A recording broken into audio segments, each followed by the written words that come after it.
lock me in? He locks me in cages. Hi guys. Come on. Come on. Hold on. Come on.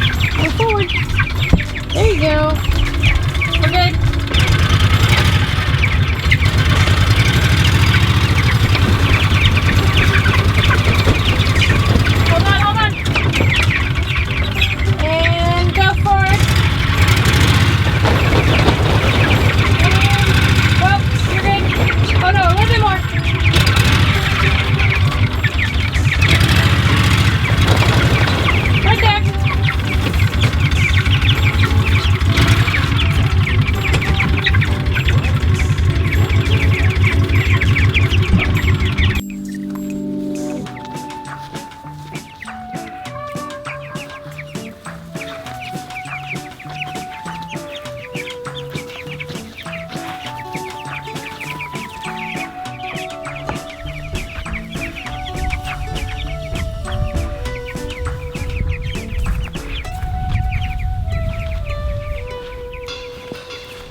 Howdy folks, thank you for tuning in to Homesteading at the Black Sheep Meadow. I'm Brent. And I'm Amber, and I'm back.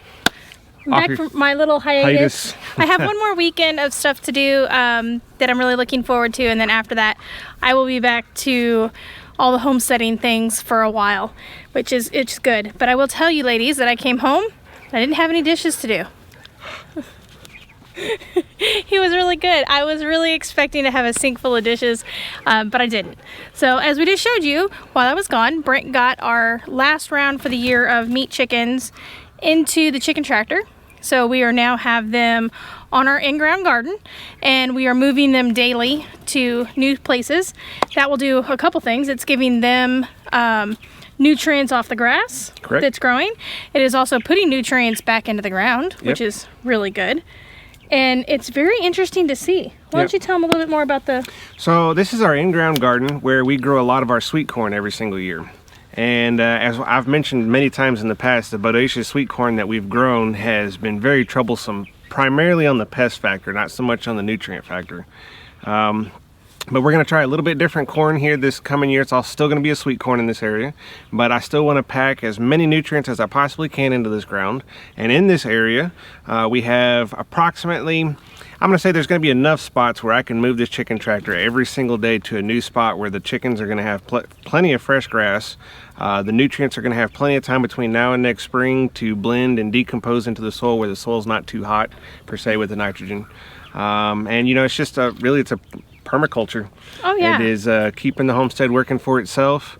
As many of y'all know, Amber and myself are attempting to grow or produce a lot of our own food this year, and we're cutting it right down to the last wire. We've got quite a few good things going for us, but we're really dependent on these chickens and our turkeys in the turkey coop.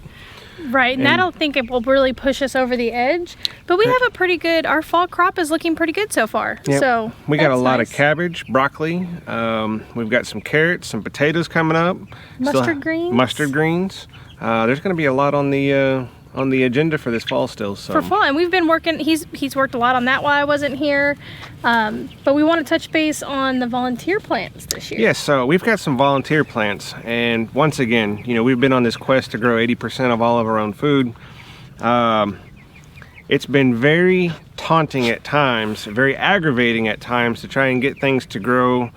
Deer suppression, we did really good in the garden this year. We had an excellent deer fence that we came up with. We did. But there was other things, like just right up next to the house, I was really surprised that the deer came and ate some of these things, like our okra.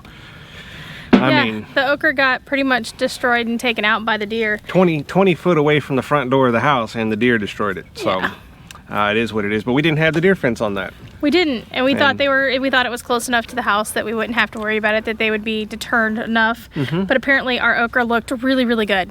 Yep. Looked really good. And then we're going to talk about the the plants that just volunteered themselves up. Right, and I've said this before in previous videos. It's crazy how Mother Nature literally we spit seeds onto the ground, and now we will have a watermelon in November. Correct. Sometimes that's just Mother Nature's way of telling you to just leave her the hell alone. Here we are in middle October, and we have a really healthy looking watermelon with a lot of blooms. Now, I don't know if the rest of the blooms are gonna produce a melon before our first frost. Yeah, I think it's a little bit too late in the season. We're still gonna have at least one good watermelon this fall, which is pretty amazing. And touching back to last fall, we took all of our pumpkins that we could get, you know, whether they were store-bought or from friends that were just giving it, you know, right. whatnot. So this is the time of year to start looking at your neighbors that buy the pumpkins, or get the pumpkins or grow the pumpkins, and they have them for decoration. Keep an eye on that, because this is the time of year where you ask them, hey, if you're just going to throw that pumpkin away, if you have chickens, ask them for those pumpkins. Your chickens will love them. So I would just make sure that the pumpkins don't have any sealants or anything applied to them. Yeah, paint. The paint, something like that. Yeah. But we did the pumpkins last year, and we just cut them up with a machete on the ground right in front of the chicken coop. And this spring, I'm mowing the grass, and I'm like, that looks like a pumpkin plant. Sure enough, we had, I think, 2 or 3 pumpkin stumps come up out of that area. We did. And we produced a really healthy pumpkin off of that. And I think maybe you can go back and get us an image of that. I'll get a little clip of that and put it up here. But let's go check out our volunteer watermelon for this year. Sure. So for as much stuff as we try and grow here on the homestead, we get some volunteer plants every now and then. And this year we have a volunteer pumpkin plant that actually produced for us. So we're gonna harvest it today, even though it's June. The pumpkin's not gonna make it on this vine all the way to October, but there it is.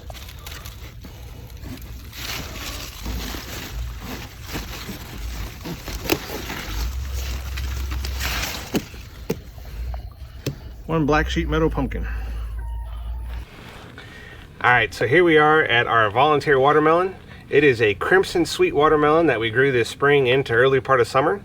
I literally sat right here on the front porch eating a watermelon, spit the seeds out on the ground right here, and about August, I want to say, somewhere in there. I'll have to look back at because I think I did a mention of it at one other video, but it was somewhere in there around August. And the plant started coming up. Once again, we saw like, hey, that's a watermelon plant. What could it be? Well, I was eating crimson sweet watermelon right off the porch and I was spitting seeds out.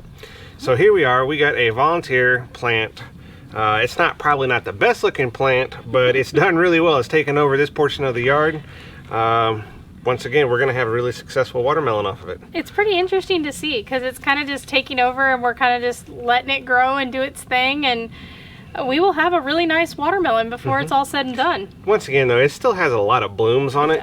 And we're about, I'm gonna say, I don't even know, we're probably about right at 40 days maybe from our predicted first frost. Right. So the rest of these blooms, even though if they produce a melon, the melon's never gonna get ripe enough to where it's optimally edible for us. So. Right.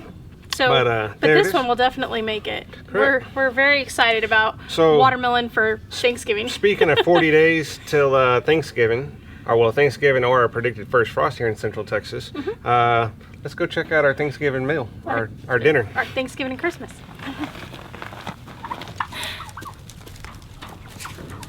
So here we are in our wonderful turkey coop that I'm super happy with, that Brent did a great job on. I still probably made it a little bit too small for the number of turkeys that we have, but shortly that's gonna dwindle. Right, because Thanksgiving and Christmas are back here. Yeah. And I want y'all to remember that these are livestock. These are not pets. I might call them Thanksgiving and Christmas, but it's really just to kind of keep it in my mind that they are not pets, that these are food. And then the hens will lay eggs for us, and we plan on keeping those. And we do have one rooster of the... one tom. I'm sorry.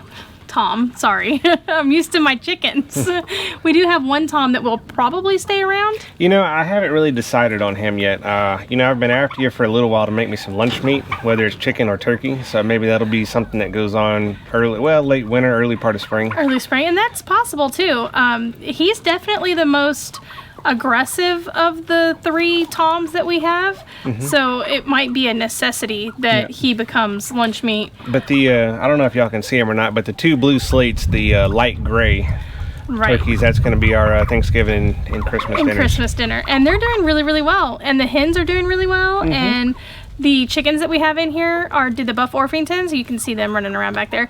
They're doing really well. They're very happy. They've all very healthy. They will be delicious. Yep. So let's go give them a sneak peek on our 5 garden soil, our box store garden soil with the cabbage in it. Yes, that's a pretty good. So far, so good. Alrighty, so I misspoke just a moment ago, and I actually said 5 box store garden soil, but this is not. This is actually a 6 box store garden soil test. One was a blend, I guess. That's where I was off. Yeah, and I'll link that video up here in the top if you guys want to go back and take a look at it. And this is not a final video for this garden soil test. We're actually going to do one here in about probably 3 weeks, maybe 3 to 4 weeks as the cabbage that's in these containers mature. We've had a little bit of a problem with snails. We did some night operations last night and went snail picking. And we treated them all with some Epsom salt, and that's really kind of the only thing that we're comfortable doing with snails is the Epsom salt, and then I think just the night hunting, coming through there, you know, once it gets dark outside, you walk through your cabbage plants and just pick up all the leaves and get all the little snails. We did have a few problems with some cabbage worms early on. You know, we were just now, it seems like we went from 100-degree temperatures down to fall weather within just a couple of days. Right. But when the weather was a little bit warmer, we did have some cabbage worms that we took out with some BT. And that is a wonderful, it's considered organic because it's a naturally occurring bacteria. Yes. But it works wonders on all the worms. Right, and so far that's the only thing we've had to do to these, and as you can tell, they're doing really well. All of the plants are still alive. There are definitely some that are shining brighter than others. Correct. Which we expected that. We expected that, but I was sure hoping and rooting for some of those underdogs, I guess. So I guess in the meantime, if y'all guys wouldn't mind, go ahead and like today's video. If y'all like the message that we're trying to promote about being self-sufficient, ungovernable, go ahead and subscribe to the channel so y'all can follow us every week. You know, the world's a crazy place, so do anything you can to provide for yourself or just be prepared in general. Yep. Well, I'm going to go finish dinner. Yep. And what's in our dinner tonight? Chicken and dumplings. Now, what's all in it? I guess it's going to be our chicken, our carrots, our eggs in the dumplings. Our onions. Our onions. What else? And then homemade dumplings. Homemade dumplings with our eggs. And our chicken broth. And our chicken broth. So, folks, do whatever you can. Yep. Provide for yourself. We'll see y'all next week. See you next week.